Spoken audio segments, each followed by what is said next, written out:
Hi, this is Jenny from myenergyshift.com, and today I'm going to make a cauliflower curry that I found on Instagram. And so let's give it a try. It looks pretty good. I'm anxious to try it. I am going to put my curry over rice. So I've got some brown rice starting to cook in my rice cooker. It always takes a while, so put it on first. I have already chopped up 1 head of broccoli. I used almost all of it. The recipe called to just, once you saute everything together, throw the cauliflower in and let it cook, but I'm going to let it steam a little bit and then throw it in at the end and just toss it together because I was afraid it would take the cauliflower too long to cook. The recipe called for yellow onion, which I didn't have, and I had some small shallots that I needed to use up, so I went ahead and used those instead. Just dice those up finely.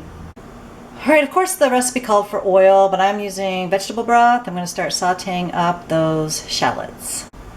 While the shallots are sauteing, I went ahead and grated up a tablespoon of, it's supposed to be fresh ginger, but I found that when you keep it in the freezer, it works great. Every time I buy fresh ginger, I let it go bad and it's moldy when I go to get it out. So fresh ginger would be great, but frozen ginger works just as well, and I grated up a tablespoon. Okay, the onions have been cooking, or the shallots have been cooking a little bit, so I'm going to add my ginger and some garlic. I'll do that with the one hand. I don't think I can. I'm going to add that and then let that saute about 2 minutes. Alright, so here we have the shallots and the ginger and the garlic sauteing up, and the smell in here has just gotten wonderful.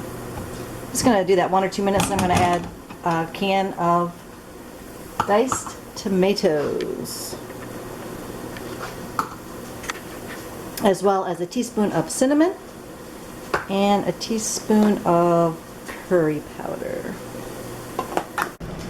Alright, so I've got in the diced onions, the curry, and the cinnamon, and oh my gosh, it smells so good in here. Alright, now the recipe called for 3 cans of coconut milk. I thought that was a little excessive, so I'm going to try 1. And this is a light coconut milk.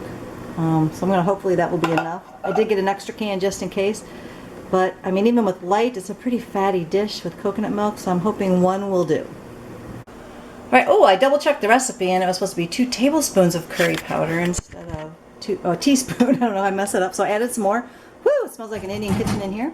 This has been simmering about 5 minutes, so next I'm going to put it in this blender and blend it all smooth up. Alright, it's in the blender, and let's turn it on. Nice and slow at first. There we go, just till it gets smooth.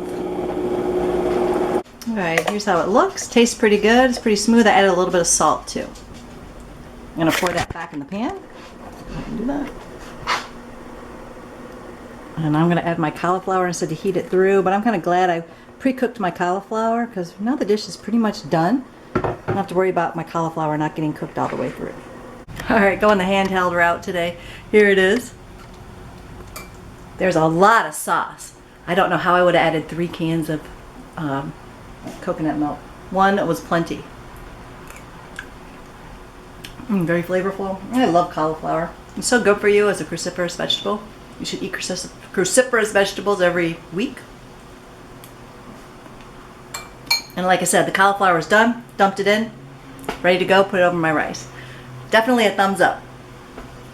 Again, this is Jenny from myenergyshift.com. I hope you enjoy the curry recipe. And if you do, please like my video, send a comment, and please subscribe to my blog updates. Namaste.